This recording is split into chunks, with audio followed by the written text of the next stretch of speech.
Salut à tout le monde, bienvenue encore une fois dans le grand nord de la Norvège. Je vous retrouve après 2 jours. La dernière vidéo que j'ai postée, c'est une vidéo que j'ai tournée il y a 2 jours au moment du soleil de minuit. Un spectacle que je voulais absolument vous présenter. Et aujourd'hui il est un petit peu plus tôt, il est presque 10 h du soir. Mais comme vous voyez, la lumière est toujours absolument extraordinaire. Le soleil ne se couchera pas une fois de plus cette nuit. Mais je voulais vous parler d'autre chose, ou en tout cas vous expliquer peut-être un petit peu plus des détails techniques ou des détails de composition. Donc ce soir, je suis venu à un endroit qu'on appelle Bukta, qui est la pointe sud de l'île de Tromsø. Et c'est où je suis actuellement. C'est au bord du fjord, au bord de la mer. C'est très calme ce soir, il n'y a quasiment pas de vent, du coup il y a quelques moustiques, mais pour l'instant ils ne m'embêtent pas trop, ça va. Et on a eu une journée un petit peu perturbée, mais ce soir le temps s'est à nouveau dégagé. Et le ciel est de toute beauté parce qu'il est très structuré, il y a pas mal de nuages. Attention, j'enlève un moustique. Il y a pas mal de nuages, mais il y a aussi un soleil radieux. Et donc je voulais vous parler d'un petit peu de la technique que j'utilise ce soir et comme je le disais en termes de composition, ce que je recherche et ce que j'essaie de trouver ce soir. Donc je vais retourner la caméra, comme ça je pourrais vous expliquer exactement ce que j'ai sous les yeux. Donc voilà le paysage que j'ai sous les yeux, je vous le disais, 10 h du soir, le soleil est encore relativement haut. Il va encore descendre un petit peu là vers au-dessus de l'horizon, puis après il va remonter et puis tourner tout au long de la journée. Donc c'est la nuit, même si ça n'y paraît pas, mais officiellement ça devrait être la nuit puisque il est bientôt 10 h. Alors voilà, ce que je voulais vous expliquer en termes de composition. Dans un paysage comme ça, il y a plusieurs choses que l'on peut rechercher. Alors d'une part, il faut avoir une belle lumière, mais ici dans le grand nord norvégien, je suis assez gâté avec ça.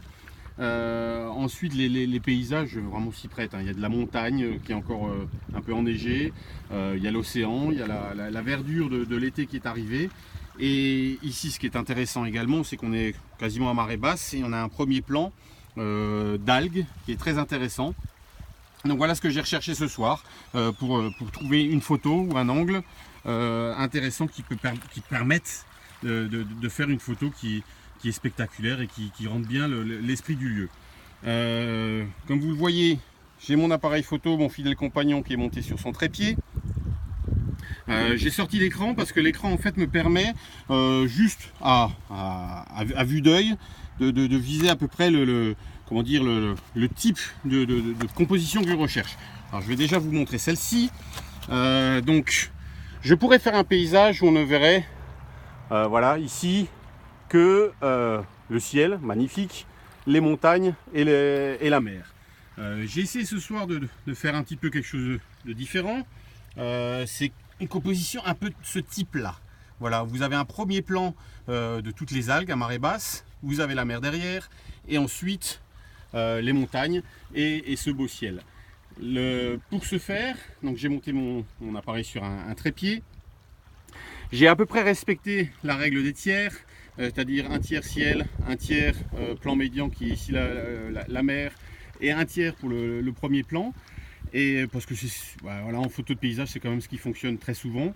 C'est une règle, mais on peut évidemment de temps en temps la transgresser, ce que j'essaie de faire aussi pour parfois trouver aussi des points de vue totalement novateurs. En attendant, pour le paysage, vous pouvez être sûr que si vous respectez cette règle des tiers, vous aurez probablement un paysage réussi. En règle des tiers, on peut très bien avoir voilà, un tiers d'océan, 2 tiers de ciel, ou alors un tiers de ciel, 2 tiers de premier plan. Ici, ce qui est intéressant, c'est comme on a ce premier plan qui est divisé entre les algues et la mer, j'ai privilégié cette composition plutôt que la composition plus élevée et qui donnerait moins d'importance à ce premier plan. Alors pour ce faire, vous le voyez, la lumière est très forte. On a des contrastes assez importants, même si c'est une lumière du soir. C'est une lumière qui est plus douce que celle qu'on peut rencontrer en milieu de journée, mais comme les contrastes sont importants, j'utilise ma technique, pas ma technique, mais une technique qui est connue mais que j'utilise très souvent, qui est le bracketing, c'est-à-dire je fais différentes expositions pour être sûr de pouvoir avoir la bonne exposition pour les différents plans.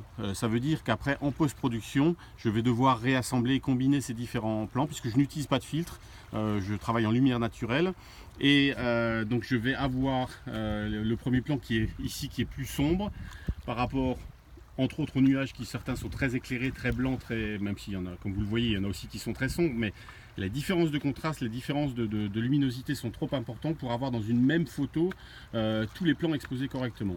Donc je vais exposer mes différentes parties d'image et ensuite je vais les réassembler pour avoir une image composite qui sera exposée à tous les niveaux. Alors l'autre, alors la lumière baisse un peu parce que le soleil est en train de passer derrière un nuage, je vous le montre en direct. L'autre contrainte, c'est que comme j'ai un premier plan qui est relativement proche, donc là j'ai mes premières algues, elles sont à 50 cm, et que j'ai l'arrière-plan, les montagnes qui sont à l'infini en termes de photos, c'est compliqué d'avoir une netteté du premier plan jusqu'à l'infini. On peut l'obtenir en augmentant ou en diminuant le diaphragme, donc en allant vers des f22, etc. Mais on perd en qualité d'image. Je préfère toujours fonctionner à f8. À f8, c'est une profondeur de champ qui est quand même intéressante, mais pas suffisante pour pouvoir avoir de 50 cm à l'infini. Donc j'utilise une autre technique en parallèle du bracketing. J'utilise la technique qu'on appelle du focus stacking, qui est, je fais une quinzaine d'images en changeant à chaque fois le point de focal, le point focus de mon image, mon plan de netteté. Et ensuite, pareil, en post-production, je vais réassembler. Comme je dis, j'ai deux contraintes. J'ai la contrainte de l'exposition, j'ai la contrainte du plan de netteté. Donc en post-production, je vais devoir assembler les deux, gérer les deux contraintes. Donc je vais créer déjà une image par type d'exposition. Donc des images sous-exposées, un peu mieux exposées correctement d'après l'appareil et surexposées. Je vais les réassembler en termes de plan de netteté, donc elles seront toutes nettes de 0 à l'infini pour schématiser. Et ensuite, je vais prendre les différentes parties pour les réassembler pour faire une image composite. Mais évidemment, l'image finale, on ne voit pas que c'est une image composite. On a une belle image qui correspond en gros un peu à ce que voit l'œil. Parce que l'œil ou le cerveau humain, lui, fait automatiquement la balance des contrastes. Là, voilà, quand je regarde le premier plan, j'ai un plan de premier plan d'algue qui est sombre sur ma caméra. Mais moi, avec mes yeux, je vois le vois correctement exposé. Quand je regarde le ciel est correctement exposé. L'appareil photo n'a pas cette capacité, donc c'est pour ça que je réassemble après pour pouvoir avoir une image qui correspond à ce que j'aurais vu, ou en tout cas à ce que j'aurais interprété du paysage que j'ai devant les yeux. Alors j'ai fait donc à peu près une composition qui correspond à peu près à cela. Donc j'ai des lignes directrices, on va dire. J'ai mon premier plan en cuvette qui mène vers l'océan, vers la mer, vers le fjord, et ensuite cet océan qui mène vers les montagnes du fond.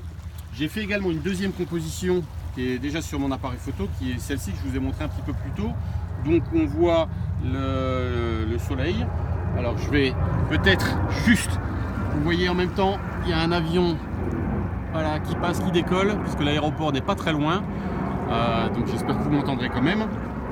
On va le laisser passer, voilà, pour que je puisse m'exprimer correctement. Alors là, c'est un avion SAS, c'est probablement un des vols qui retourne vers Oslo, qui est à peu près à 2 heures de vol, 1h45 de vol de Tromsø.